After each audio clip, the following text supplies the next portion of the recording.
Hi, brothers and sisters. Magandang umaga po o magandang gabi sa bawat isa dyan kung sino po yung nanonood sa atin. Maraming pong salamat sa inyong suporta. This is Bro Vlog and welcome back to my channel, June Ortiz. So mga kapatid, ngayon i-share ko po sa inyo kung paano ko po na-reach yung 1,000 subscriber at saka 4,000 watch hour. And before anything else, I just wanna say to you that always be joyful for what you are doing. Rejoice to the Lord and always trust to the Lord and be patient, dahil lahat naman ng ating ginagawa para sa ating sarili ay pinaghihirapan natin, at dapat tayong magsikap at dapat tayong magtiyaga. So tuloy-tuloy po tayo mga kapatid. Salamat po sa inyong lahat sa sumusuporta at sa patuloy na nanonood ng ating channel. One of the way as a goal, that's why I'm sharing to you to share all and to give all about for the glory of the Lord. And ngayon nga, as I dedicated my channel, nakita niyo naman po sa ating about na channel natin na this is the one way of reaching all the people, to give and share the gospel to all the people and to show them and as encouragement na kung ano yung ginagawa bilang isang Kristiyano, lifestyles of being a Christian, showing you preaching the gospel, to know about the word of God, especially to our Lord Jesus Christ, and how we give glory to our Lord Jesus Christ and giving our praises and worship sa bawat isa. So yung activity po at the same time ng ating congregation, activity ng all is Christian event na makikita at napapanood nyo po yan, and my vlogs about life of being Christian, kung paano natin inilalagay ang ating buhay sa presensya ng Panginoon. Whatever we do, we have always give the glory to the Lord. Mabasa po natin yan sa 1 Corinthians chapter 10 verse 31. Whether you eat, whether you drink, whatever you do, give all the glory to our Lord Jesus Christ. Give all glory to our God. So yun po mga kapatid, let's continue, and this is Bro Vlog. Hello brothers and sisters. So ngayon tuloy-tuloy po tayo. As I mentioned to you for my previous vlog, no, sabi ko i-share ko sa inyo kung paano tayo na monetize o na reach yung requirements ng YouTube, at marami tayong pinagdaanan doon, especially sa pagsisimula. As I remember mga kapatid, no, when I started in YouTube, I just only uploading one of the instrumental worship sa ating congregation sa GSBC. Kung sa mga kapatid natin na hindi pa nakakaalam about sa congregation natin, ang church po natin ay GSBC, acronym po ng Jesus Stream of Blessing Christian Church International, at nagsimula po ito sa Dubai, and pinamumunahan po ito ng ating head pastors na si Pastor Ray Italio. So doon po mga kapatid, one way or another nagkaroon tayo ng wisdom and how to share or paano natin ipakita. I remember mga kapatid, no, when I first upload the video, it's November 3, 2017. Napakatagal na, at nasundan lang ito next another year, January 26, 2018. At yung unang vlog na ipinresent ko po sa akin sarili, yun yung time na nagsisimula po ako at nag-seminar or nag-orientation for training being a disciple. At yun yung araw na yun na talagang naisipan ko na mag-vlog kasama yung mga kapatid natin na nag-aaral tayo sa discipleship training. At ano po yun, kung matatandaan natin mga kapatid, it's April 1, 2018. Doon ako nagsimula. At minsan nga hindi ko maisip sa sarili na yung time na nagsimula ako noon, hindi ko akalain na may passion pala ako sa paggagawa ng video at pag-edit. Kaya tuloy-tuloy ako doon, sinimulan ko mag-share, especially sa ating preaching used by the Lord to the life of our servant, lalo ating mga kapatid, yung mga elders natin, at saka yung mga leaders natin sa Bible studies. At every service nga kapatid, no, yung Sabbath day, every Friday dito sa Dubai, nagagather kami. And I also capturing all those moments para hindi lang kami yung makapakinig, kundi yung ibang tao din. Napaka-importante na maintindihan at malaman natin yung kalooban ng Panginoon through reading the Bible, through fellowship, and especially yung service na lagi nating napupuntahan every Sabbath day. Sabbath day mga kapatid is not meaning of Sabado. Minsan sa iba nung nami-mislead. Ano bang meaning ng Sabbath day? Actually, the meaning of Sabbath day mga kapatid, it's written in Genesis chapter 1, verse 26, chapter 2, Genesis chapter 2, it's written there, in every 7th day of the week. So, ibig sabihin mga kapatid, kung ano po yung rest day o day off ng isang lugar, isang country, yun po yung Sabbath day. Dahil doon po lahat nagkakaroon ng pagkakataon na mag-gather upang magpuri at magbigay parangal sa ating Panginoon. And all those worship service na may ibibigay natin sa ating Panginoon, kasama na yung testimony portion, kasama na yung offering prayer, kasama na yung tithes and offering, kasama na yung singing and dancing to the Lord, at the same time yung pagpapahayag ng kanyang salita at pakikinig ng kanyang mga nasasakupan sa isang banner. Yung po yung kahalagahan na ginagawa natin. And yun nga, tuloy-tuloy ako noon nung nag-upload ako noon, and may mga ilan na nakakapag-subscribe at nakakapanood. But paano ko ba nasagawa sa mga ganong hahaba ng panahon yung na-compile ko lahat ng, nabuo ko lahat ng subscribers ko at saka yung watch hour ko? Actually mga kapatid, hindi ganun kadali. One way or another, no, we are sharing to our brothers and sisters, especially sa mga taong hindi natin kilala but nababahagian natin. At the same time, pinapasok natin yon. Minsan kasi pag nag-evangelize tayo, nasi-share natin sa kapwa natin about the Bible, about the verses, about the services, about the Bible studies. But mayroong mga tao talagang hindi ganun nagbibigay ng pagkakataon at nakikinig ng konting oras. Kasi nga, nagbibigay tayo hindi sa pilitan kundi bukal sa mga puso at bukal sa mga kanilang mga tenga na makinig. But doon ko pinapasok yun. Pwede silang, later on, pwede silang makinig at pwede silang manood. Binabahagi ko yung channel para mapakinggan nila at mapanood mismo sa kanilang mga sarili kung magkaroon sila ng time at pagkakataon na makapagbukas sa YouTube. Dahil as of now, no, mga kapatid, no, most of the people are really intriguing and interesting having a social media. And this is the reason why I also pursue this channel, because pwede nating may bahagi sa ating mga kapatid through social media, especially to my channel, na pwede nilang buksan at mapanood. So many people watching in YouTube, so many people watching in Facebook, so many people having Instagram and Twitter. But all those things in social media, why not? Bakit hindi natin pwedeng gawin? Kung nagagawa ng ibang tao, no, we can do also. And this is what we can do is all just only for the glory of the Lord. At yun yung halaga, na hindi lahat ng nakikita natin sa social media ay yung makamundong bagay, especially yung mga hindi na natin sinasabi na hindi makabuluhan. But you know, always remember, we have a life that comes to our God the Father, yung creator ng ating mundo, at siya yung nakapagbigay. Pero paano natin malalaman na kung talagang yung kalooban ng Panginoon ang nagagawa natin sa ating buhay? So, in the line of all those Word of God na papakinggan at napapanood natin, we can be educate or maintindihan natin na ganito pala, ganyan pala.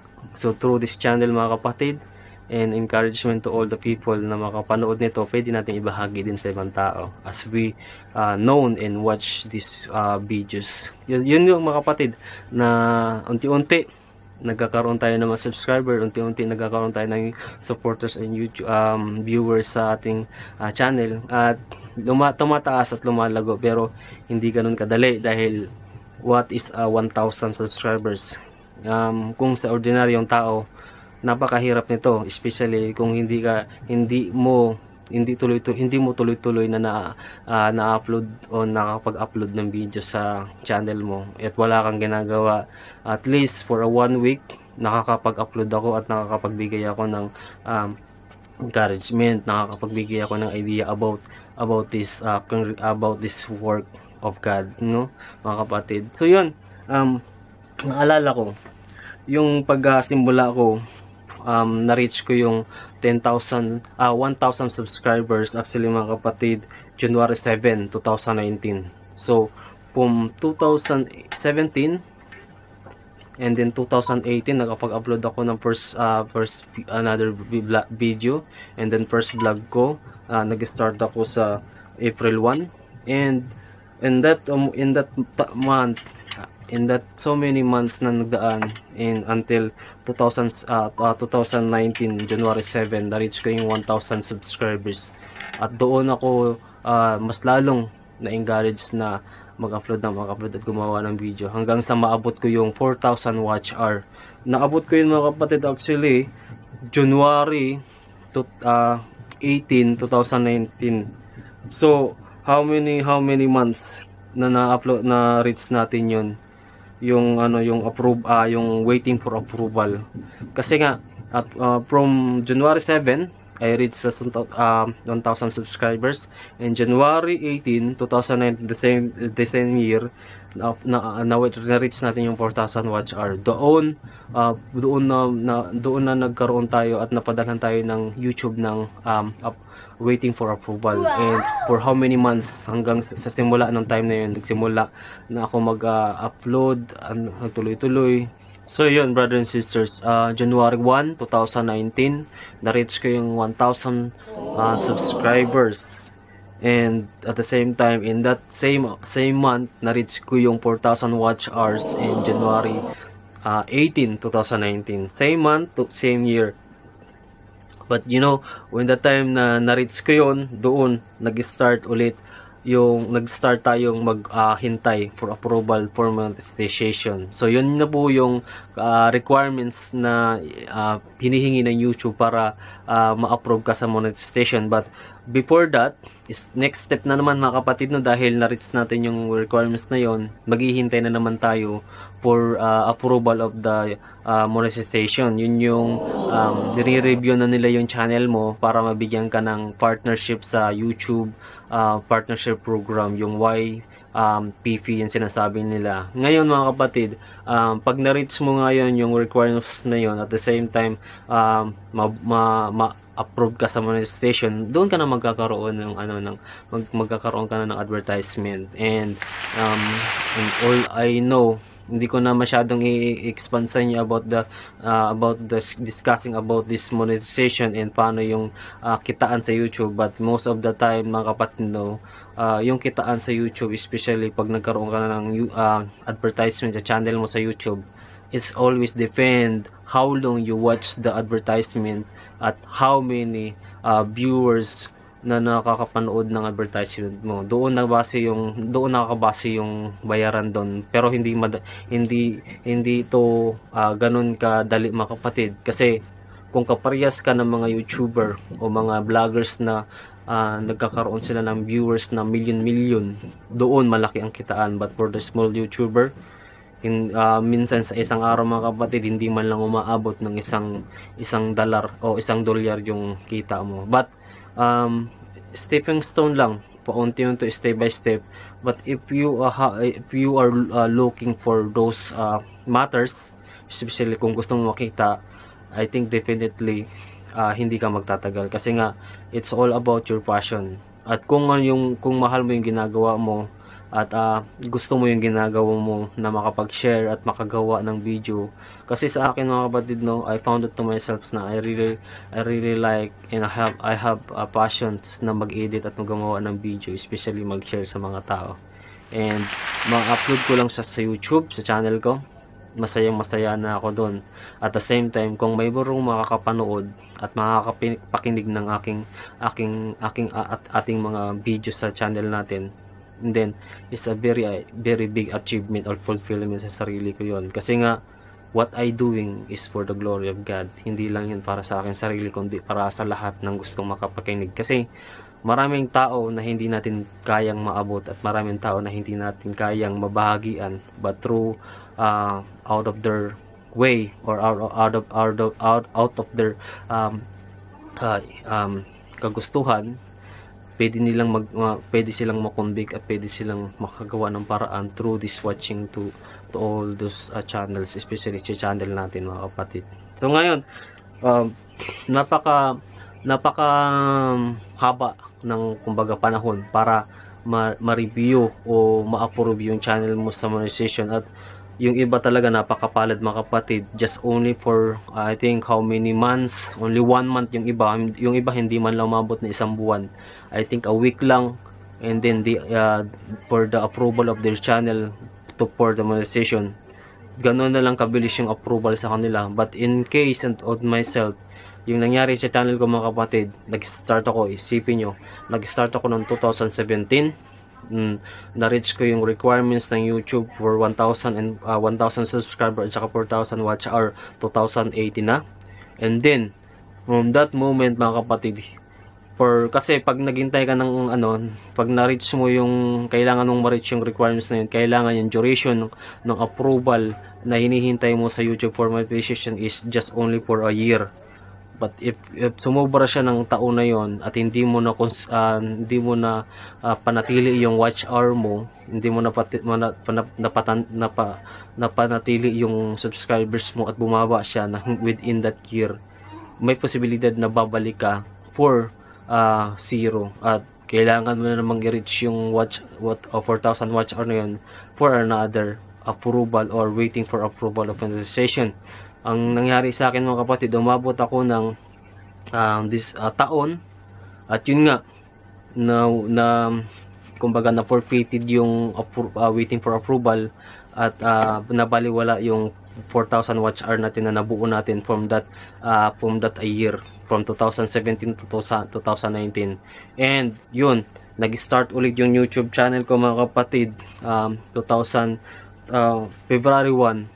Na-reach ko na naman yung, this is the second apply for approval of monetization of February 1, 2020.